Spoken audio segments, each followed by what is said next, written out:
আসসালামু আলাইকুম dear audience. আসলে আপনাদেরকে আজকে কিছু ব্যাখ্যা দিব। দেখেন, ফেসবুক মেটা আমাদেরকে কি দেয় নাই আর কি দিয়েছে সেটা উল্লেখ করব। সেই জিনিসটা হচ্ছে ফেসবুক থেকে পরিচয়। আপনারা জানেন প্রিয় রবিউল ভাইয়ের সাথে, যাকে আপনারা দাদু হিসাবে চিনেন, দাদু পরিবারে।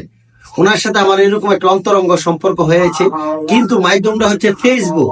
দেখেন, আমাকে জোর করে ওনার চাঁদপুরে নিয়ে আমাকে দেখেন একটা পাঞ্জাবি গিফট দিয়েছে, তার মধ্যে দিয়েছে একটা পায়জামা, তার মধ্যে দিয়েছে একটা গেঞ্জি। তো আসলে এটা হচ্ছে একটা ভালোবাসার বন্ধন। আমি বলবো এই সম্পর্কটা টিকিয়ে রাখতে হলে একটা মনের বিষয় আছে। কেবল যে আমাকে গিফট দিয়েছে আমি তাকে হাইলাইটস করছি তা না। এই সম্পর্কটা হচ্ছে রক্তের সম্পর্ক থেকেও বেশি।